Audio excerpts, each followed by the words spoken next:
Olá, o meu nome é Natália e eu vou apresentar um trabalho sobre a estimativa da emissão de poluentes atmosféricos de uma indústria de cimento Portland. As etapas de projeto foram definidas da seguinte forma: localização da área de estudo, a determinação dos processos da indústria de cimento que serão analisados, a definição dos fatores de emissão, realização do inventário de emissão, a análise das concentrações de saída utilizando o iScreen para fonte pontual e o Box Model para fonte veicular, a determinação da pluma de dispersão utilizando o AirMode e a escolha de um método de tratamento. Começando com a área de estudo. Para este trabalho, a área de estudo é o município de Lages, em Santa Catarina, com uma população estimada de mais de 150 mil habitantes e uma área territorial de mais de 2.000 km². A instalação de uma indústria de cimento Portland ocorrerá nestas coordenadas, considerando uma influência de um polígono de área de 50 por 50 km, com centro nestas coordenadas apresentadas. Emissões existentes. Na área de estudo, há 3 fontes de emissão: a indústria 7, a indústria 8 e as fontes veiculares, sendo que cada uma emite diferentes valores para estes 5 poluentes, que podem ser observados nesta tabela. Algumas informações sobre a indústria de cimento Portland. O cimento é um pó fino que, em contato com a água, endurece devido às suas propriedades aglomerantes, sendo que a junção de cimento, areia e pedra resulta no concreto. E o concreto ele é capaz de ganhar formas e volumes e ele tem grande resistência. Portanto, ele é o segundo material mais consumido pelo homem. Estas 3 são algumas das principais etapas que ocorrem na indústria de cimento Portland. Começando com a mistura e a moagem da matéria-prima, que seria o calcário. Depois ocorre a produção e a moagem do clinker e, por fim, a mistura com gesso. Ocorrem várias alterações físico-químicas na matéria-prima para elaborar, para desenvolver, produzir o clinker. E estas transformações elas necessitam de fornos com elevadas temperaturas. Vai ser nesse ponto da produção da indústria de cimento Portland que serão explorados os valores de emissão de poluentes. Esses fornos eles podem ser divididos em 4 etapas, que são elas: o forno de processo úmido, o forno de processo de longa secagem, o forno de processo de pré-aquecedor e o forno pré-aquecedor e pré-calcinador, sendo que os principais poluentes emitidos são dióxido de enxofre, óxido de nitrogênio, monóxido de carbono, dióxido de carbono e material particulado. A etapa de inventário de emissões visa obter a emissão em quilograma por dia, para todos os poluentes da indústria.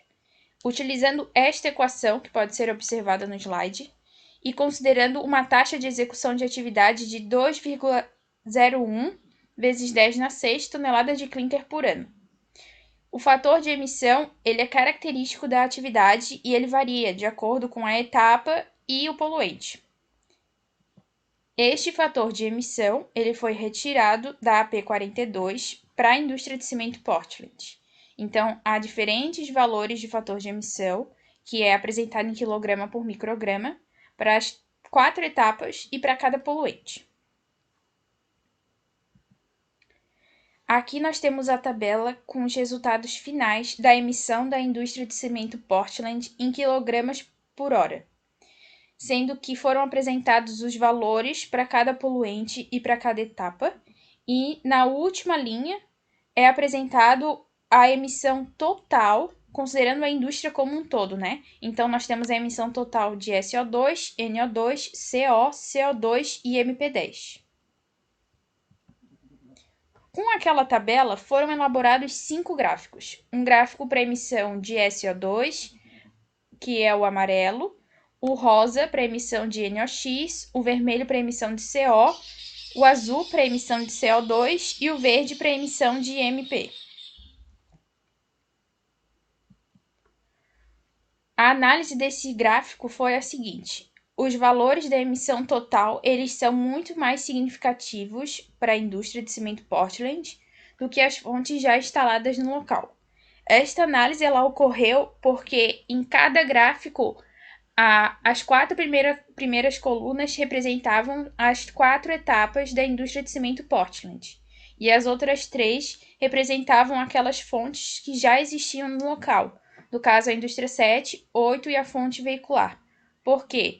Como a indústria de cimento Portland vai ser instalada no local onde já há umas emissões, é preciso analisar a situação como um todo, né? Então, foi comparado tanto as indústrias já existentes quanto a indústria nova. Outra análise também que pode ser observada é que cada processo da indústria vai emitir valores diferentes para determinado poluente. Então, algumas etapas emitem mais um poluente do que outro, sendo que foi percebido que o poluente MP10 ele é inexistente em 2 etapas da indústria. A emissão total de dióxido de carbono e do material particulado, elas foram as mais expressivas, e a menor emissão é de monóxido de carbono. Voltando aqui, né, nos gráficos, só para deixar bem claro, então, que a indústria de cimento Portland, ela representará uma situação muito mais preocupante e com emissões muito mais significativas do que as fontes já existentes no local. O Box Model foi utilizado para determinar a concentração de saída de diversos poluentes emitidos na emissão veicular, sendo que foi utilizado a equação que está exposta nesse slide. Para isso foram necessários alguns dados de entrada, entre eles a concentração de entrada, a velocidade do vento, a área e a taxa de emissão veicular, em gramas por segundo, sendo que essa varia de acordo com o poluente, onde pode ser observado na parte inferior do slide os diversos valores para cada um. Com isso, foi obtido estes valores de emissão da concentração de saída para a emissão veicular, sendo que o poluente mais significativo é o CO2, com 22.430,6 microgramas por metro cúbico. O ice cream foi utilizado para determinar a concentração de saída da fonte pontual, que no caso é a indústria de cimento Portland. Estes valores de concentração de saída serão comparados com os limites estabelecidos na CONAMA 491 de 2018, que estabelece o padrão de qualidade do ar. Nesse slide são apresentados os valores para cada um dos poluentes analisados, que será o MP10, o SO2 e o NOx. E a CONAMA estabelece valores para um padrão intermediário primário, um padrão intermediário secundário e um padrão final. Para a execução do ice cream, são necessários alguns dados de entrada. Eles estão listados neste slide e aqui eu darei uma importância maior para a altura da chaminé, que ela foi variada em 40 metros, 60 metros e 80 metros, pois desejava saber em qual altura apresentaria a melhor situação para a concentração de saída. O diâmetro da chaminé também foi variado em 4, 5 e 6 metros. A taxa de emissão em gramas por segundo, ela também varia de acordo com o poluente. Portanto, estes foram os valores de taxa de emissão apresentados, inseridos no ice cream para cada um dos poluentes. E estes valores são respectivos para a etapa de forno de processo de pré-aquecedor, porque essa etapa apresentou os maiores valores de MP10. Portanto, ela foi considerada a etapa mais prejudicial, que merecia mais atenção. Com isso, foram obtidos esses 4 gráficos. O primeiro, que está na parte superior esquerda, representa a dispersão do poluente MP10 para as alturas de 40, 60 e 80 metros da chaminé, considerando todas elas por um diâmetro de 4 metros. A superior direita também é poluente MP10, entretanto foi utilizada uma altura de 80 metros e a variação do diâmetro em 4, 5 e 6 metros. Na parte inferior esquerda é para o poluente SO2 e na parte inferior direita é para o poluente NOx. Em cada um desses gráficos é apresentado uma linha, no caso 2 linhas, as duas linhas elas representam os valores de padrão intermediário primário e secundário, que são estabelecidos pela CONAMA. Qual foi a análise obtida desses gráficos? No primeiro gráfico, houve uma queda no pico das curvas e essa queda foi decorrente no aumento da altura da chaminé. Então, os maiores valores de concentração de saída foram de 57.646, 33.204 e 23.681 microgramas por metro cúbico. Portanto, para a altura de chaminé de 40 metros, foi obtido a maior concentração de saída, e para a altura de chaminé de 80 foi obtida a menor concentração, que seria a de 23.000. E acima de 1.000 metros de distância, todas as concentrações diminuíram seu valor gradativamente, e aí neste ponto não houve mais uma diferença significativa entre as três opções de altura. Portanto, a altura de 80 metros ela foi favorável. Entretanto, em nenhum dos casos a concentração mostrou-se abaixo dos padrões da CONAMA 491. Desta forma, foi mantida a altura de 80 metros e alterado o diâmetro para 5 e 6 metros, porque desejava visualizar se com essa alteração a chaminé atenderia às concentrações limites. Para uma altura de 80 e um diâmetro 6, foi observado o melhor cenário para emissão do poluente MP10. Entretanto, essa diminuição, e no caso esse cenário, não foi suficiente para atender a legislação. Então, essas características ela ainda não são satisfatórias para a chaminé da indústria de cimento Portland. Sobre o poluente SO2, ele apresentou as concentrações de saída abaixo dos padrões estabelecidos na CONAMA, tanto para o primário quanto para o secundário. O poluente NOx, na distância de 250 metros, apresentou uma concentração acima do limite. Essa concentração foi de 291,26 microgramas por metro cúbico. E todos esses valores que apresentam-se acima, muito elevados, eles estão próximos do local da fonte de emissão. A etapa seguinte seria o Air Mode, no qual foi utilizado alguns dados de entrada, entre eles a concentração de saída dos poluentes, que varia para cada uma das indústrias, como pode ser observado na tabela do lado direito do slide. A altura da chaminé, como foi dito anteriormente, para a indústria de cimento Portland será de 80 metros, a indústria 7 e 8 apresentaram uma altura de 50, o diâmetro da indústria de cimento Portland foi de 6 metros e as indústrias 7 e 8, 2 metros. Os arquivos de saída do Air Mode foram o rank, o max e o plot. Com esses arquivos foram elaborados 3 mapas.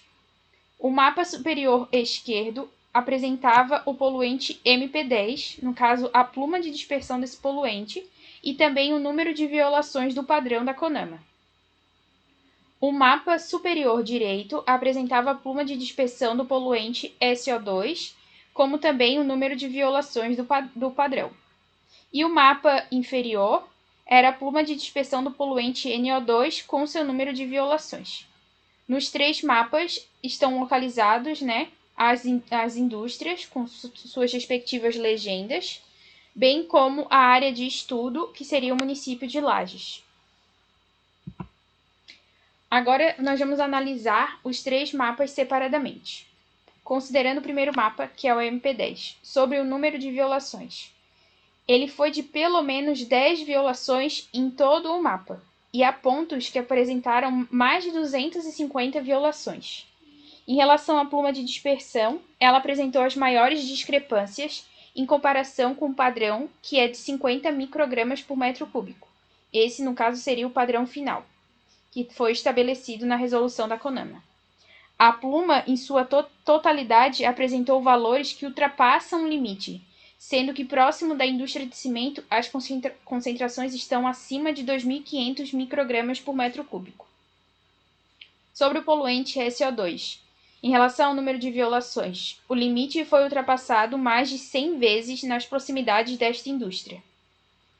Em relação à pluma de dispersão, grande parte da área do mapa não está com a coloração verde, e essa coloração verde representava o limite que seria de 20 microgramas por metro cúbico para o padrão final.